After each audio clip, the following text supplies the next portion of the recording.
Trophy जीतने के लिए बेकरार है हैदराबाद। शुरुआती मैच में कप्तानी करेंगे ईशान किशन। एसआरएच की बैटिंग है सबसे खतरनाक, किसी भी मैच में खड़ा कर सकते हैं रनों का पहाड़। गेंदबाजी की जिम्मेदारी उनादकट और हर्षल के पास। हैदराबाद की प्लेइंग 11 में कितने धुरंधर। टाटा आईपीएल 2026 की शुरुआत में बस कुछ दिन बाकी हैं और सभी टीमें अपनी अपनी प्लेइंग 11 दुरुस्त कर रही हैं। और इसी बीच सनराइजर हैदराबाद ने एक बड़ा ऐलान किया है।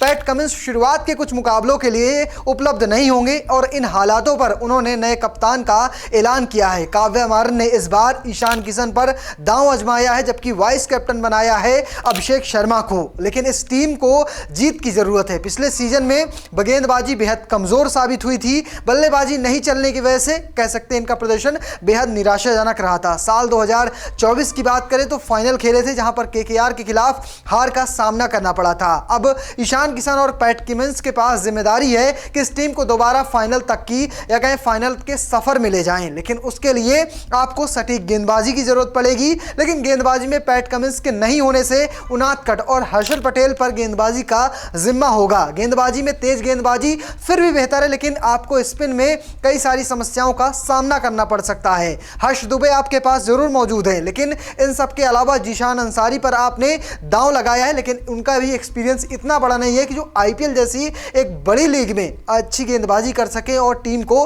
विकेट चटका सकें। तो ये फिलहाल इस टीम के लिए तमाम सारी समस्याएं हैं। किस तरह से इनकी प्लेइंग 11 बनेगी, कब ये कौन से मुकाबले खेलेंगे और इनके स्क्वाड में कौन कौन से खिलाड़ी मौजूद हैं, चलिए मैं आपको वीडियो में विस्तार से दिखाता हूं। अगर इनके बल्लेबाजी यूनिट की बात करें तो इसमें नाम आता है कप्तान ईशान किशन का, फिर है Henry Klaasen, Travis head, Aniket Verma, स्मरण रविचंद्रन, साथ में सलिल अरोड़ा। अब बात करें ऑलराउंडर्स की तो इसमें आते हैं अभिषेक शर्मा, नीतीश कुमार रेड्डी, कमिंदु मेंडिस, हर्ष दुबे, लियाम लिंगस्टन, साथ में ब्रेंडन कार्स और शिवांग कुमार, कृष्ण फुलेत्रा, साथ में जैक एडवर्ड्स। बात करें अगर गेंदबाजी की तो इसमें है पैट कमिंस, हर्षल पटेल, जयदेव उनादकट, ईशान मलिंगा, साथ में जीशान अंसारी, साकिब हुसैन, ओमकार तारमाले, अमित कुमार, प्रफुल्ल हिंगे और शिवम मावी। अगर इनके शेड्यूल की बात करें तो अब तक 4 मुकाबलों के लिए शेड्यूल का ऐलान किया गया है, जिसमें इनका पहला ही मुकाबला है ओपनिंग मुकाबला होगा आईपीएल का 28 मार्च को शाम के 7:30 बजे मुकाबला होगा आरसीबी के खिलाफ चिन्ना स्वामी स्टेडियम में। 2 अप्रैल को दूसरा मुकाबला खेलेंगे ईडन गार्डन में केकेआर के खिलाफ। तीसरा मुकाबला 5 अप्रैल को होगा शाम के 7:30 बजे एलएसजी के खिलाफ हैदराबाद स्टेडियम में खेलेंगे। और 11 अप्रैल को इनका चौथा मुकाबला होगा पंजाब के खिलाफ मुल्लापुर क्रिकेट स्टेडियम में। तो ये इनके मुकाबले हैं। अब बात करते हैं इनकी संभावित प्लेइंग 11 की। अगर बात करें टॉप ऑर्डर की तो नाम आता है ट्रेविस हेड का। 162 की स्ट्राइक रेट से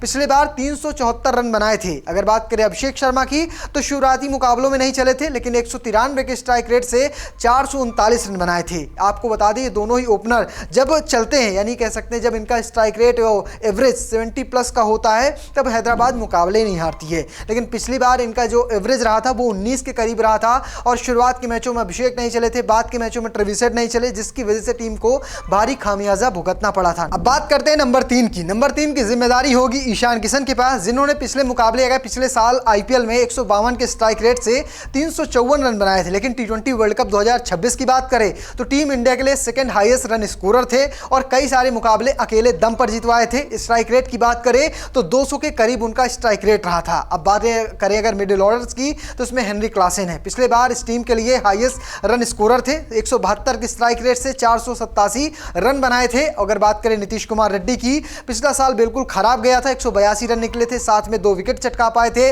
लियाम की बात करें तो आरसीबी के लिए पिछली बार खेले थे, सिर्फ 112 रन बनाए थे, 2 विकेट चटकाए थे। कई सारे मुकाबलों में तो मौका नहीं मिला था, लेकिन अब फिर से उन पर दांव लगाया गया है। काफी ज्यादा सेटबैक उनके लिए पिछला साल रहा था, उन्हें खुद इंग्लैंड की टीम में नहीं चुना गया था, तो शायद कुछ अच्छा करके दिखाएं और जिससे हैदराबाद को फायदा हो सकता है। अगला नाम आता है अनिकेत वर्मा का। पिछली बार कह सकते हैं फ्रंट फुट में खेले थे, 166 के स्ट्राइक रेट से 236 रन बनाए थे और बता दिया था कि भाई आने वाले समय में ये विस्फोटक बल्लेबाज टीम इंडिया में जगह हासिल कर सकता है। अब बात करें गेंदबाजी की तो हर्ष दुबे इस टीम का हिस्सा है। पिछली बार की बात करें तो 9.8 की इकोनॉमी से 5 विकेट चटकाए थे, लेकिन इस बार रणजी सीजन में सबसे बेहतरीन ऑलराउंडर बनकर उभरे हैं। उन्हें आईसीसी ने इस बार अवार्ड से भी नवाजा है। तो यहाँ पर हर्ष पर इस बार फिर हैदराबाद दांव लगा सकती है। बल्लेबाजी भी करते हैं, गेंदबाजी भी करते हैं। अगला नाम आता है हर्षल पटेल का। नाम बहुत बदनाम है, लेकिन इकोनॉमी पिछली बार इनकी भी 9.8 की रही थी और 16 विकेट विकेट चटकाए थे। अगले नाम की बात करें तो जयदेव उनादकट का आता है, 7.34 की इकोनॉमी से 11 विकेट चटकाए थे। बात करें ईशान मलिंगा और ब्रेंडन कार्स, यही दो खिलाड़ी हैं जिनमें से एक खेल सकता है। अगर बात करें ईशान मलिंगा की तो 7 मुकाबले पिछले साल खेले थे, डेथ ओवर स्पेशलिस्ट माने जाते हैं, 8.92 की इकोनॉमी से 13 विकेट चटकाए थे। ब्रेंडन कार्स की बात करें तो बीच के ओवरों में अच्छी गेंदबाजी करते हैं, तेज ज्यादा फेंकते हैं, बस यही फायदा है। लेकिन ईशान मलिंगा डेथ ओवर में अच्छी गेंदबाजी करते हैं, लेकिन फिटनेस पर अभी भी संशय बना हुआ है, जिसकी वजह से ब्रेंडन कार्स पर दांव लगा सकती है हैदराबाद। अब बात करें इंपैक्ट प्लेयर की तो दो नाम आते हैं, जीशान अंसारी और शिवम मावी, दोनों ही इंडियन प्लेयर हैं। जीशान की बात करें तो शुरुआती मुकाबलों में पिछले साल विकेट चटकाए थे, 6 विकेट पूरे सीजन में चटका पाए थे, जिनमें से एक मुकाबले में ही 4 विकेट चटकाए थे, तो कह सकते हैं इकोनॉमी भी 9 के आसपास रही थी। लेकिन शिवम मावी अगर आते हैं तो शुरुआती ओवरों में विकेट निकाल सकते हैं, क्योंकि इनकी गेंद में अंदर बाहर दोनों होता है, यानी स्विम भी होती है, आउट स्विम भी अच्छा खासा कराते हैं और स्पीड भी फिर भी 140 प्लस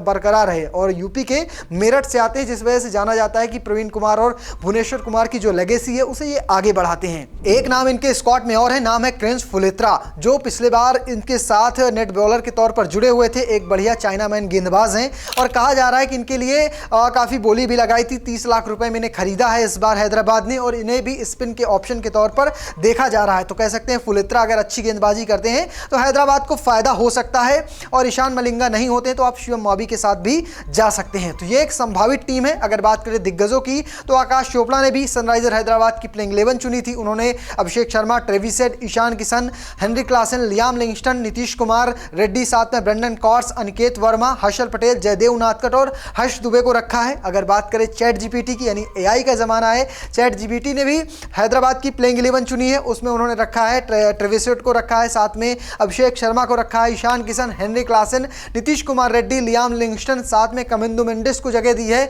ईशान मलिंगा को रखा है, हर्षल पटेल, जयदेव उनादकट, शिवम मावी और इंपैक्ट प्लेयर के तौर पर अनिकेत वर्मा को रखा है। यहाँ पर चैट जीपीटी ने जो कहा कि मैं कमिंदु मेंडिस के साथ इसलिए जा रही हूँ कि यानी टीम में इसलिए रखा गया ताकि वो गेंदबाजी में स्पिन को थोड़ी बहुत मजबूती दे सकें और आखिर में आकर फायर पावर भी दिखा सकते हैं। लेकिन अगर आपको फुल फायर पावर चाहिए, रन चाहिए, तो आप अनिकेत वर्मा के साथ आंख मूंद कर जा सकते हैं। फिलहाल हैदराबाद के लिए जो चीज़ें बहुत अच्छी है वो है बल्लेबाजी। शुरुआत अगर अभिषेक शर्मा और ट्रेविस हेड अच्छी तरह से करते हैं, बाकी अगर जिस तरह से इनके पास गेंदबाजी में थोड़ी बहुत कमियां हैं तो वहां पर बल्लेबाजी अच्छी होना बेहद ज़रूरी है। अगर आप 250 या 200 पार हर बार रन बनाएंगे तो आपको गेंदबाजी को थोड़ा सा कुशन मिलेगा और आपकी गेंदबाजी थोड़े अच्छे तरह से इम्पैक्ट दिखा सकती है, थोड़ी अच्छी गेंदबाजी कर मैच बचा सकती है। लेकिन उसके लिए आपको अभिषेक शर्मा और ट्रेविस हेड का चलना बेहद ज़रूरी है। जैसा मैंने आपको वीडियो की शुरुआत में बताया था, जब उनका एवरेज 70 प्लस होता है तब उनकी टीम बड़े आराम से 200-250 रन बनाती है और मुकाबले जीतती है। लेकिन जब ओपनिंग एवरेज 30 के करीब या 20 के करीब आ जाता है तो वहाँ पर उन्हें परेशानी का सामना करना पड़ता है। ईशान किशन पर दारोमदार होगा कि किस तरह से वो मिडिल ओवर्स में बल्लेबाजी करते हैं, फिर हेनरी क्लासन किस तरह से फायर करते हैं, लियाम का बल्ला चलना बेहद ज़रूरी है, नीतीश कुमार रेड्डी का बल्ला चलना ज़रूरी है, साथ में अनिकेत वर्मा का बल्ला चलना बेहद ज़रूरी है। अगर इनके फायर पावर की बात करें तो Abhishek Sharma, Travis Head, Ishan Kishan, Heinrich Klaasen, Nitish Kumar Reddy, साथ में अनिकेत वर्मा और लियाम लिंगस्टन, ये इनकी फायर पावर है जो कह सकते हैं किसी भी मैदान में किसी भी टीम के खिलाफ बड़े आराम से 200 रन 250 रन बना सकते हैं। लेकिन गेंदबाजी इनकी सबसे बड़ी समस्या है और उसमें स्पिन। पिछले साल की बात करें, साल 2022 से बात करें तो इनका स्पिन डिपार्टमेंट सही से फिट ही नहीं हो पा रहा है। अगर इनके स्पिन के एवरेज की बात करें तो सबसे घटिया, अगर इनके स्पिन का इकोनॉमी देखें तो वो भी सबसे खराब होती है, साथ साथ रनों की बात करें तो सबसे ज़्यादा पिटाई भी इन्हीं की होती है। तो ऐसे हालातों में इन्हें स्पिन में काम करना चाहिए था।